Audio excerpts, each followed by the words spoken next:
All right, so we're back again with this next little section, and we're talking a little bit more about, whoops, I need my pen back, predicting an outcome variable.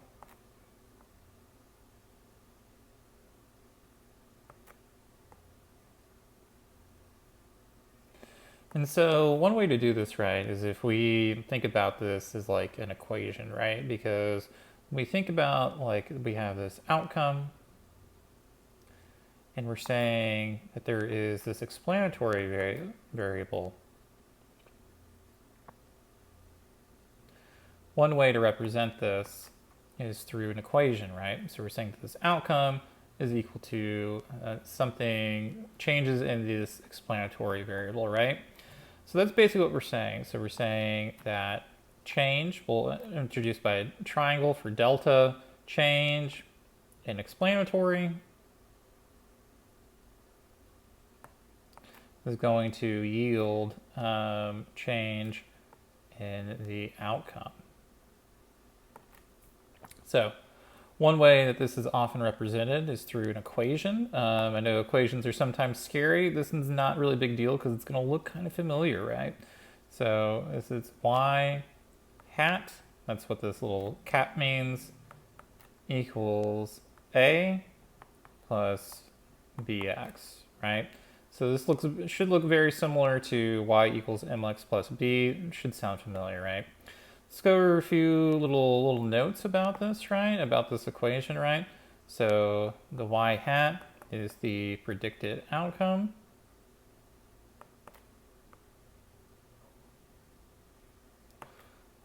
This equation creates a regression line.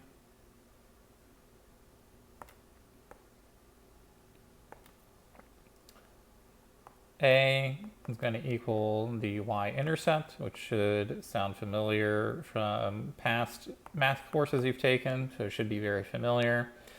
And B is going to be the slope. Again, this is going to be things like you have rise over run. So that, again, should sound familiar. And the little note, right, is that the y-intercept, or A, equals 0, or is the point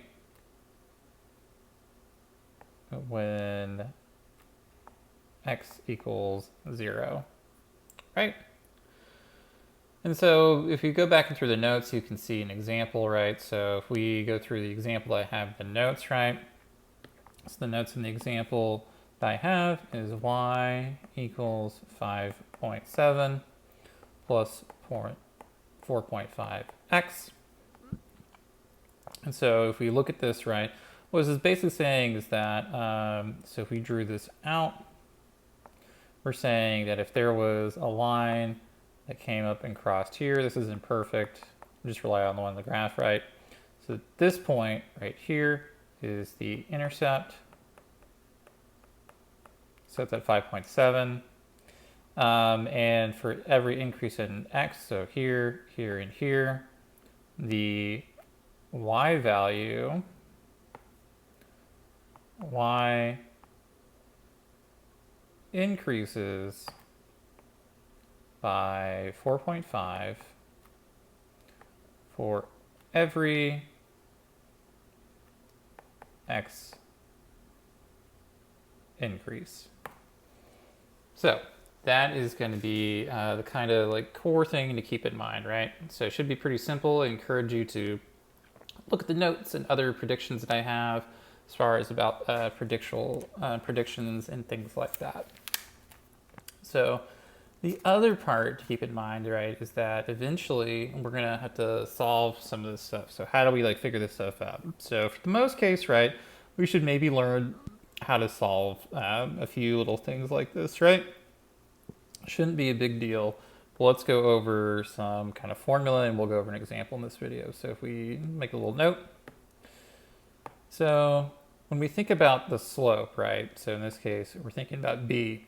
This is going to equal, from our calculation standpoint, R and which is going to be, again, from the last series, the correlation divided by SY divided by SX.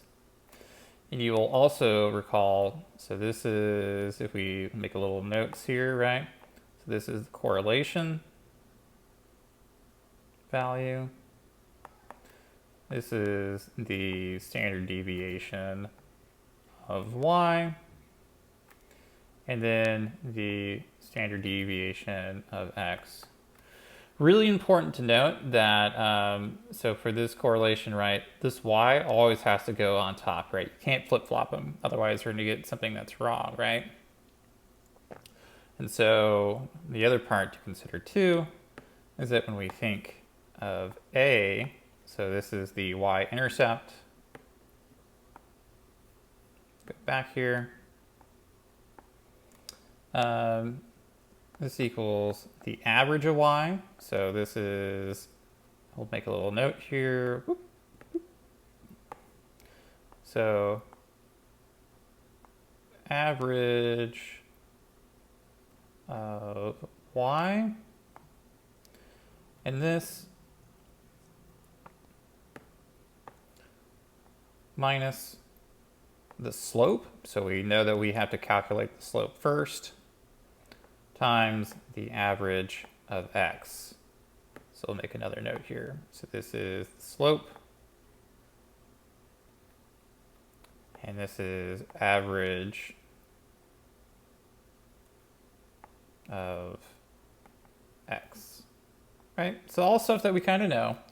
And so it becomes very simple to kind of like figure out, right? So let's take a look at this, and we're going to apply it to a problem, right? So what problem are we going to use? We're going to use number 3.27.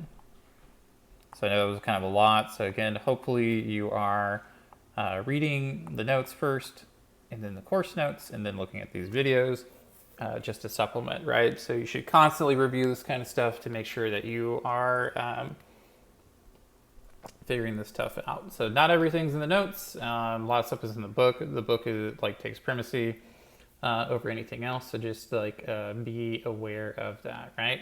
All right. So for 3.27, right? So it says Zagat, you know, they look at restaurants. It's like the Yelp before their Yelp. So they have French restaurants, right? And they had food quality ratings. So we will take a look. So we look at food Q ratings. So we know that the mean for that is, what do they have here? They have 24.55. And the standard deviation for this equals what? 2.08. 2.08. And so then they also have information on the cost of the meal. And this is going to be the mean. It's going to equal, what does that mean equal? $50 and 35 cents. And this is going to, in the standard deviation equals 14.92. Right? And so they decided, they gave us a little bit of information, right, based off of this information. And they tell us that the equation to solve that we have right here, and this is going to be the cost of dinner, is equal to -70 and plus 4.9x, right? So, and we'll put a little note here that this is the intercept.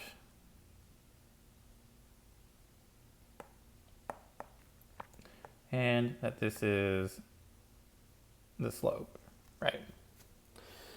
Okay, so we look at this first question, right? And what does it tell us, right? So it wants us to make a prediction. So it wants a prediction under two scenarios. So scenario one, when the food quality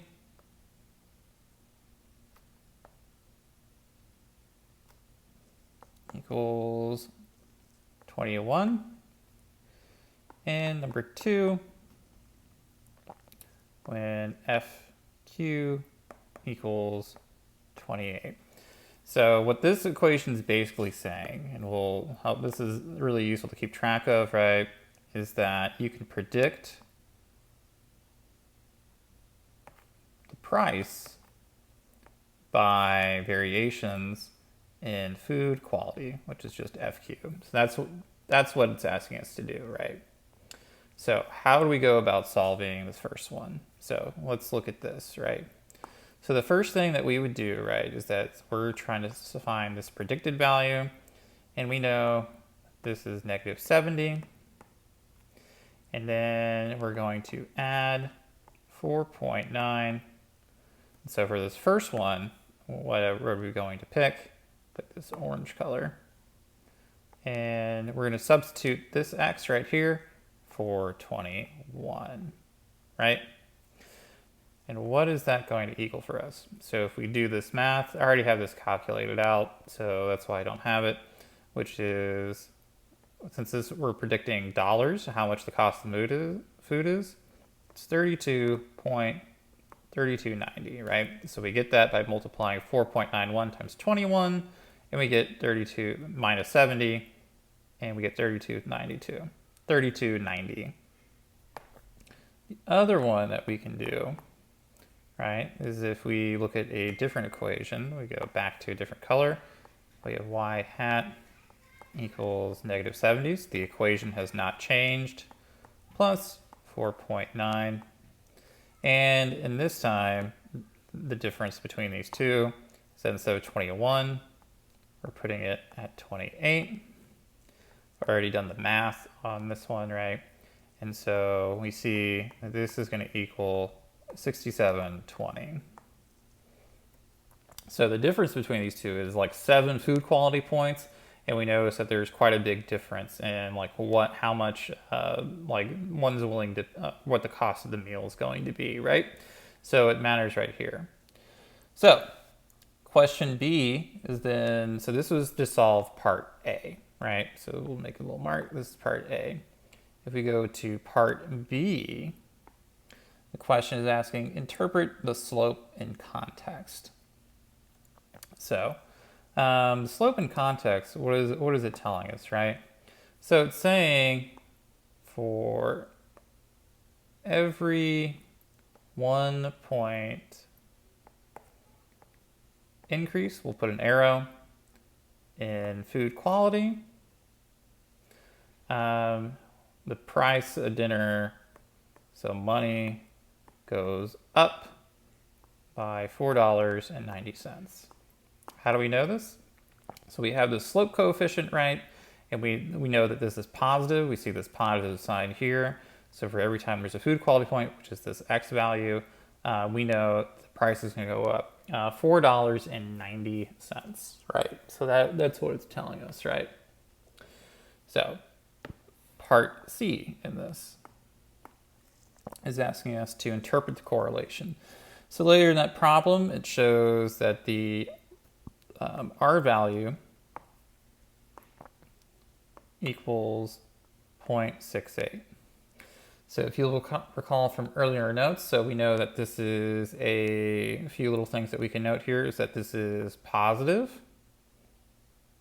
So as FQ goes up,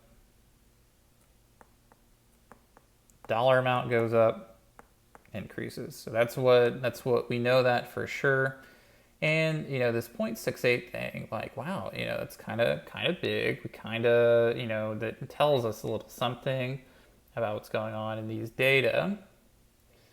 And what is it? Wait, where are my notes? Okay. If we go back to refer our notes, you hopefully recall that, right?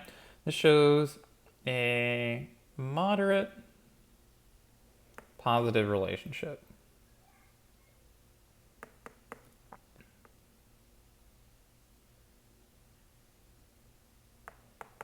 So that's pretty cool, right? So we show that there's a pretty strong relationship between there.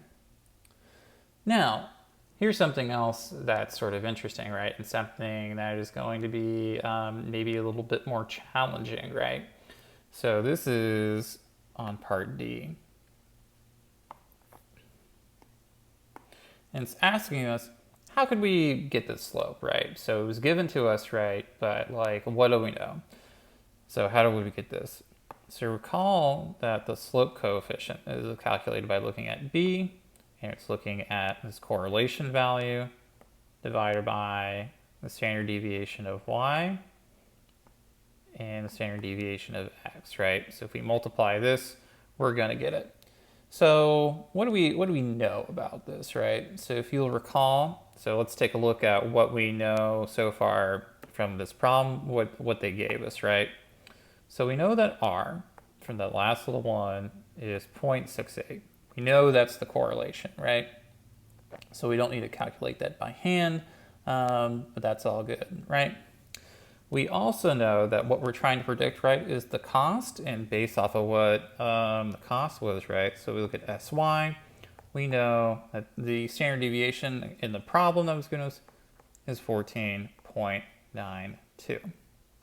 And if we look at the standard deviation of X, which is the food quality, SX equals 2.08, right? So how do we put this together, right? So the way that we would set this up, we'll use a different color to show a new step. So we'll show that this, if we did it, is 0.68. And this is, put a parentheses here, is 14.92 divided by 2.08. And if we move into a new color to show a new step, so this is going to be 0.68 times, let's do this real quick, let me get out my calculator. So 14.92 divided by 2.08. This is, I mean, like, you could just multiply this, but for simplicity purposes, right, is 1.73077. And to get our final answer, look back here. So we're multiplying these two across. And that's going to be 0.68 times that, which comes out to about 4.877, which we would probably round to 4.9. And is that what we have based off this equation that they gave us at the start? The answer is yes, because it's right here, right? So that's how we would go out and solve that kind of problem, right? So hopefully that was pretty intuitive, pretty simple to understand, and that you guys can track along with this. So till then, see you guys in the next one.